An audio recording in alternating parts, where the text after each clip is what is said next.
War. War. War never changes. War has been omnipresent for all of mankind's history, be it the Romans forging their empire, the Spanish founding their colonial empire, the Americans, Russians, and countless others expanding across their frontier, and everyone else. As man has progressed, his weapons have progressed alongside him too, enlarging in size and bettering in their capabilities. From chariot warfare to tanks and nuclear devices, military technology and extensive warfare have come far. The capabilities of modern militaries far exceed those of past armies, as shown in the 20th century with the World War I and World War II, and the various conflicts that followed them. The period following World War II has often been dubbed the Long Peace for its unprecedented lack of wars, especially in the West and especially regarding large-scale conflicts.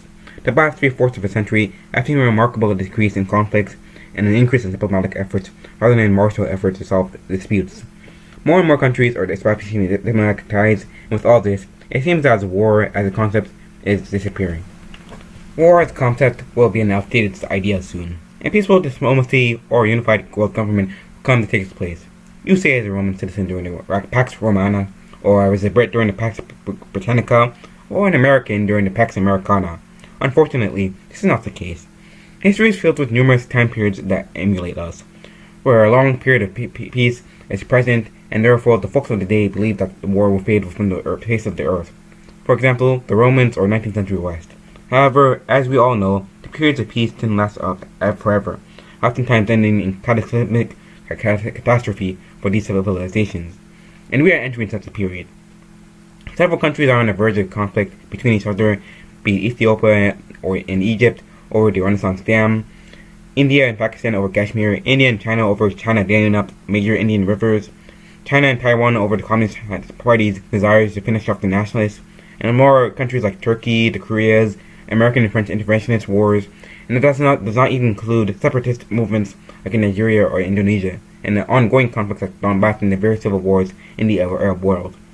Just like countless others in history, our long period of peace is nearing its ends.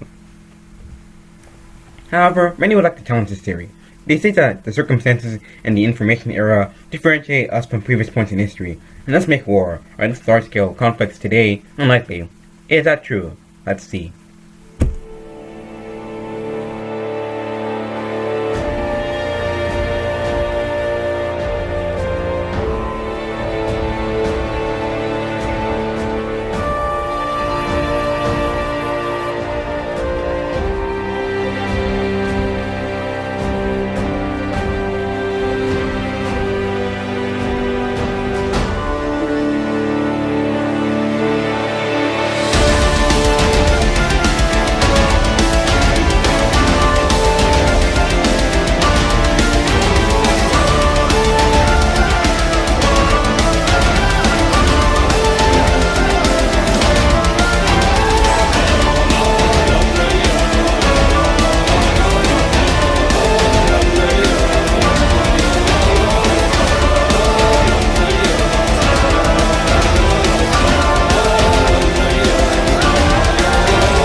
So I found this video from the German science channel Kurzgezat, titled "Is War Over? A Paradox Explained."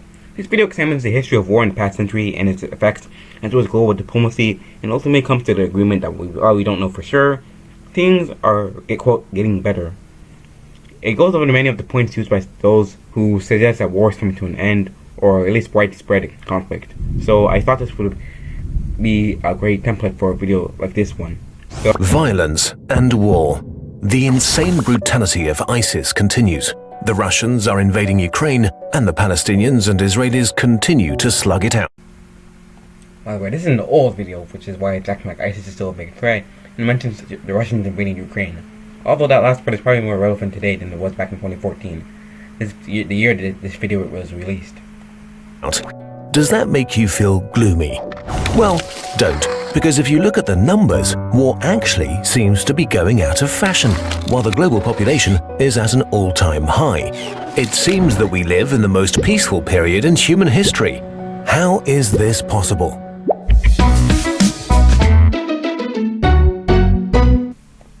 So, we have our first hurdle here. I've already discussed how war going out of fashion doesn't mean that war would fade all away. However, a much more interesting point is being made with the point regarding population growth. When you look at history and study demographics, population growth actually appears to be a large cause of war throughout history. A recent example was World War I.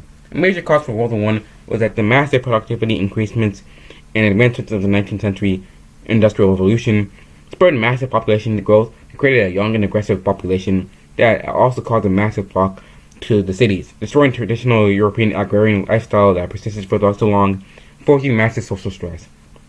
The sheer population growth of some cities put enormous amounts of strain on the European agricultural systems, which led the country seeking out more land to move people in. A more contemporary example would be the Arab Spring, and basically any populist uprising in history. Large population growth causes large amounts of employment, homelessness, and poverty, as the labor market can't keep up and the value of labor decreases. Large population growth also spurs inflation so that the government can convince its population that they are living better than their ancestors, despite lower wages. Inflation benefits the rich more than the lower classes, and corruption grows, and the populace realizes this and becomes more desperate until a revolt or a cataclysm spurs an uprising. Historians David Hackett-Fisher and Peter Shorten in their brilliant books, The Great Wave and Secular Cycles, cover these price cycles as the former dubs it, and secular cycles as the latter dubs it, in excellent detail. Population growth is not indicative of a decline in war, but rather is more indicative of more conflict and in general the collapse of the current world order. What frightens me is that the factors highlighted in these books are being repeated today, which serves as an indicator that war is not fading away, but is actively re-emerging. As of September 2014, there were 4 conflicts going on in the world that had caused at least 10,000 people to die since January 2013, 9 conflicts that killed more than 1,000 people, and 13 that killed more than 100 since January 2013. Not really peaceful, but consider this. Of all the conflicts going on, none is an active war between countries. They are either civil wars or local conflicts. Although civil wars are terrible and cause huge suffering, their impact is usually way smaller than a war between nations or empires. When 2 nations engage in war, they can mobilize much bigger forces, have access to all of the state's resources and logistics, and almost to all of the population. You can basically make the claim that most of these internal conflicts are essentially a war between 2 or more countries. This has most about spheres of influence and proxy fighting as well. I mean, the Americans, French, Russians, Turks, etc. have all intervened in much of these conflicts and oftentimes feud with each other. Through this, lots of civil war have very massive impacts on the region. For example, French interventionism in their former colonies have basically made most of West Africa fall under French neocolonial influence.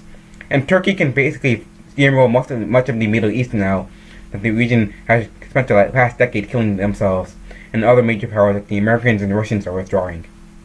So why have we transitioned from wars between nation-states to civil wars? A lot of it is to do with colonialism and the Cold War. When the Cold War ended, a major driver of armed conflict vanished too.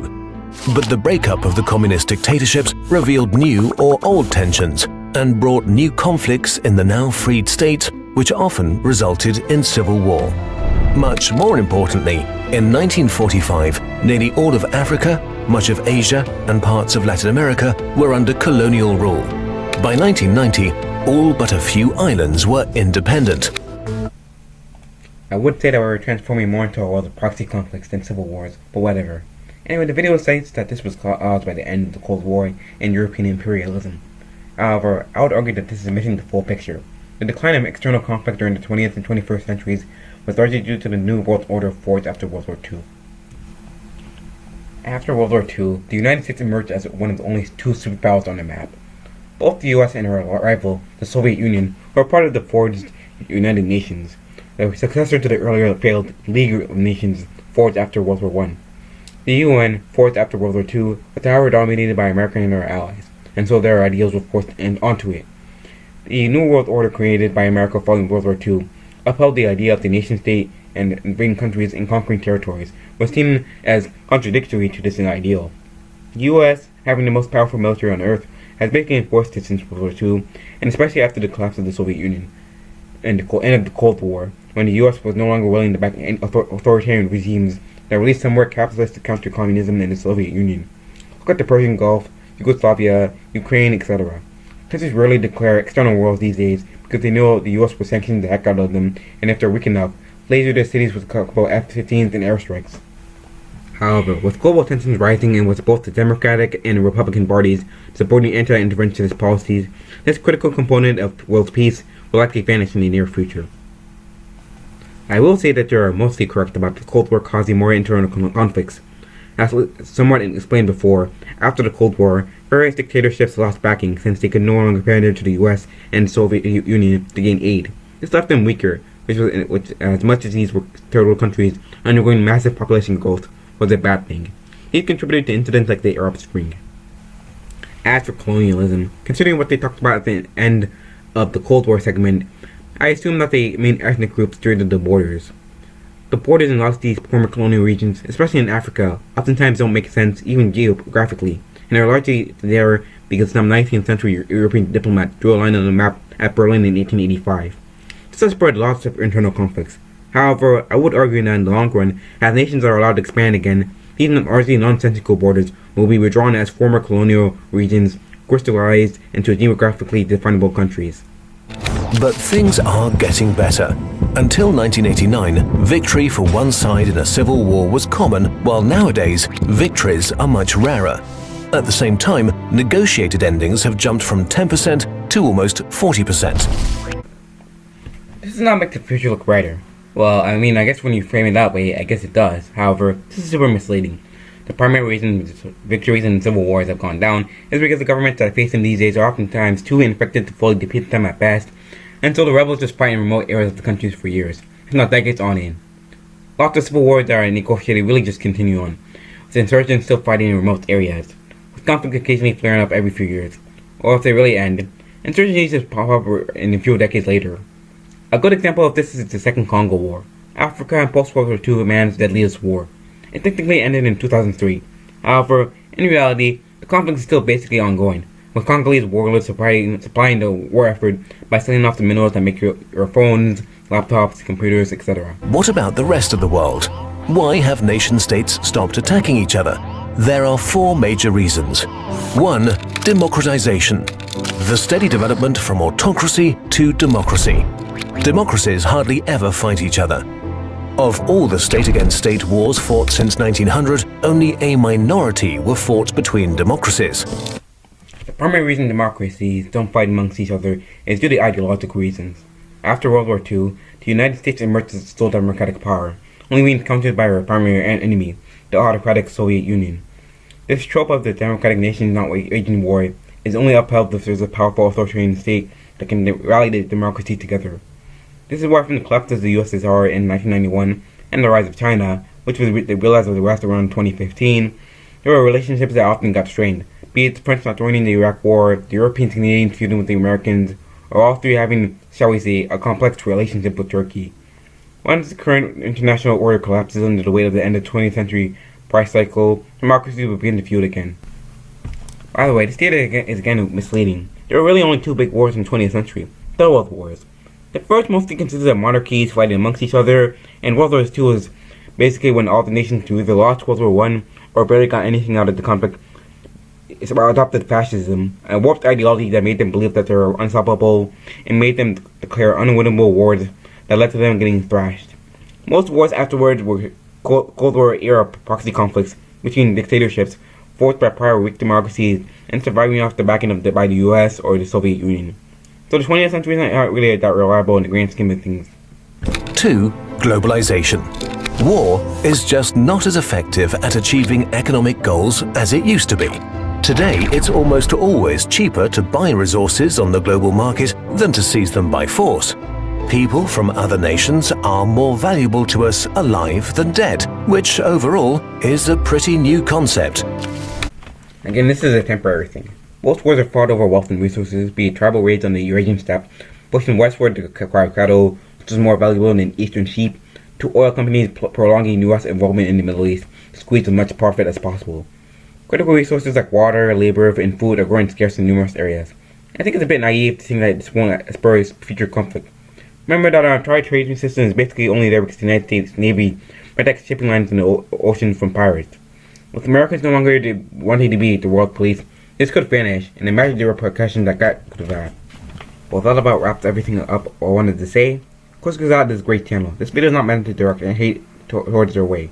I just wanted to say things about the contents in the 7-year-old video, and I'm glad to take notes that we don't know for sure that will vanish at the end of the video.